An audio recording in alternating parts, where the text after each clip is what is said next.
اعوذ باللہ من الشیطان الرجیم بسم اللہ الرحمن الرحیم۔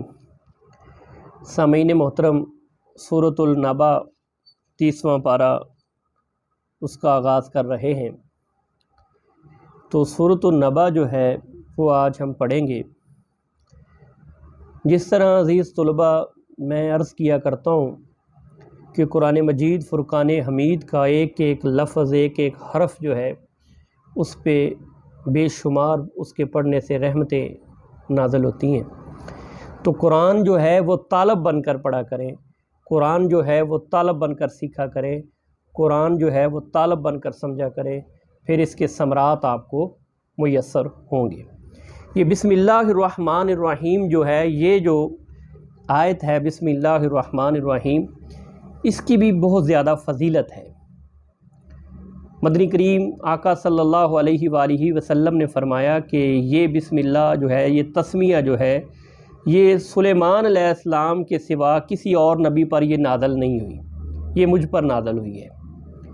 حدیث شریف میں اس تسمیہ کی فضیلت یہ بھی ہے کہ رسول اللہ صلی اللہ علیہ وسلم نے فرمایا کہ ہر وہ کام، ذی شان کام، جس کی ابتدا بسم اللہ سے نہ کی جائے وہ بے برکت ہوتا ہے۔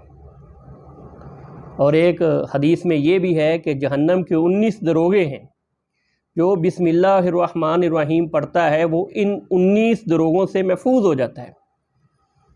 ایک حدیث میں اس تسمیہ کی یہ فضیلت بھی آئی ہے کہ کوئی کام کرو تو بسم اللہ کہو، برتن ڈھکو تو بسم اللہ کہو، گھر میں داخل ہو تو بسم اللہ کہو، کھانا کھانے لگو تو بسم اللہ کہو۔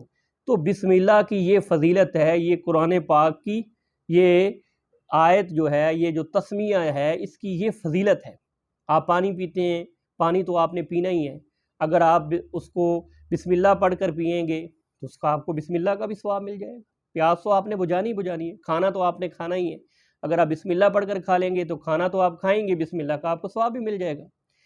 تو یہ بسم اللہ الرحمن الرحیم، یہ اس تسمیہ کی، یہ قرآن مجید میں یہ جو کوئی صورت نازل ہوتی تھی، بسم اللہ جب پڑھا جاتا تھا تو یہ پتہ ہوتا تھا کہ رسول اللہ صلی اللہ علیہ وسلم فرماتے تھے کہ پہلی صورت ختم ہوگی، اب نئی صورت شروع ہو رہی ہے۔ تو یہ سورۃ النبأ جو ہے، عما یتساءلون، اس کے بہت سارے نام ہیں۔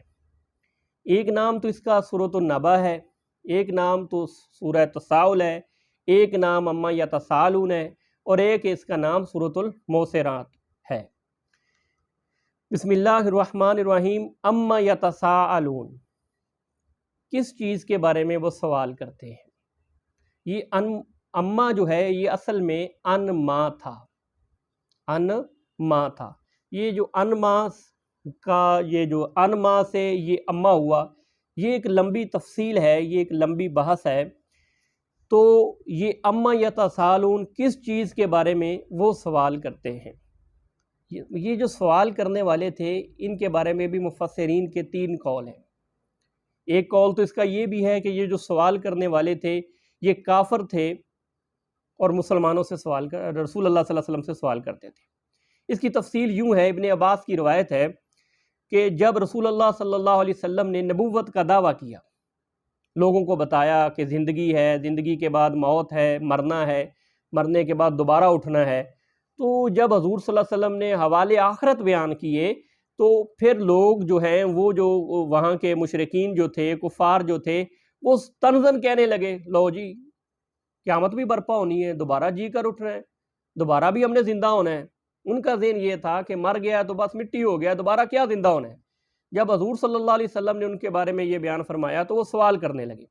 دوسرا قول یہ ہے کہ کفار مکہ جو تھے وہ مسلمانوں سے سوال کرتے تھے، لو جی آپ کا نبی یہ فرماتا ہے کہ موت آنی ہے اور موت کے بعد زندہ ہونا ہے، اور زندہ ہو کر جناب پھر حساب کتاب ہونا ہے، پھر قیامت برپا ہونی ہے، یہ ساری باتیں سوال کرتے تھے۔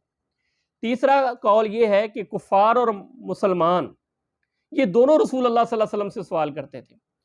کفار کا مطلب یہ تھا کہ وہ بطور مذاق سوال کرتے تھے، اور مسلمان جو تھے وہ اپنی ایمان کی پختگی کے لیے سوال کرتے تھے۔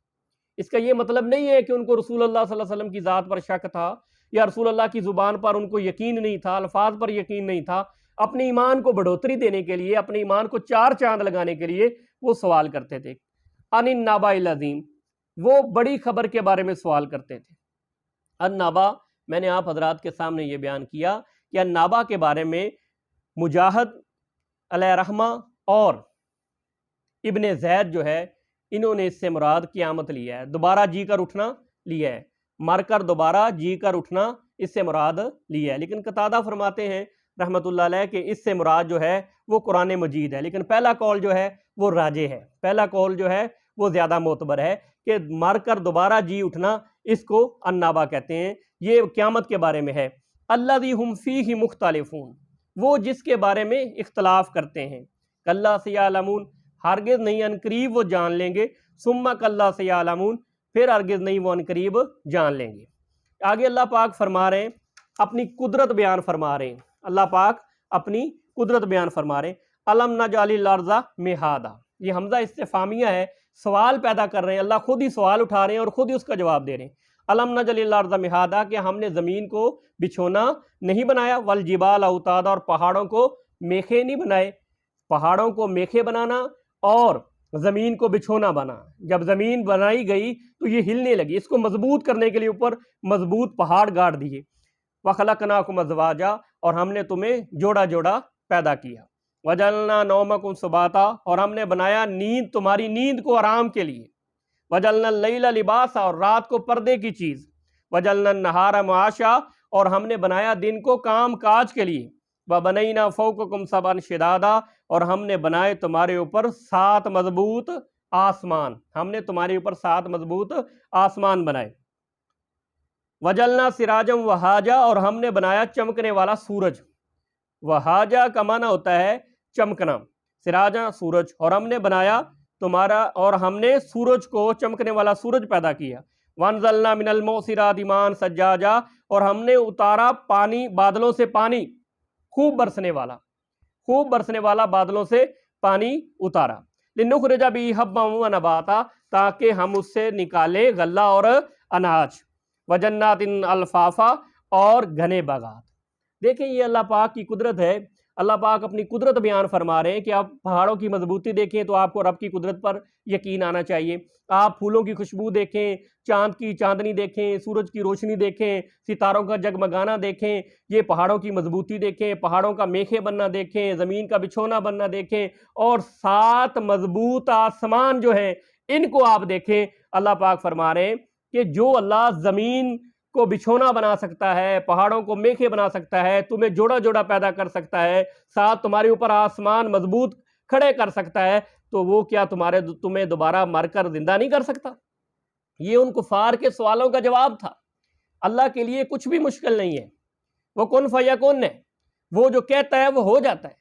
تو جو اللہ پاک نے ہمیں پیدا کیا، یہ اللہ پاک نے جو نشانیاں بیان فرمائی ہیں، یہ جو باغات کا باتیں بیان فرمائی ہیں، یہ جو غلے کی بات بیان فرمائی ہے، میں نے آپ حضرات کے سامنے کئی بار یہ کہا ہے کہ ہم جب زمین میں اپنی فصل جو ہے وہ بوتے ہیں تو 1 من یا 2 من یا 2.5 من یا 3 من زمین 1 ایکڑ میں گندم پھینک آتے ہیں، تو 60-70 من کی جو پیداوار ہے وہ کس کے حکم سے پیدا ہو رہی ہوتی ہے؟ وہ اللہ پاک کے حکم سے پیدا ہو رہی ہوتی ہے۔ اللہ پاک جو سنا جو پڑھا اس پر عمل کی توفیق عطا فرمائے، کمی کوتاہی کو معاف فرمائے۔ کل کے سیشن میں انشاءاللہ اس سے آگے پڑھیں گے۔ وما علینا الا البلاغ المبین۔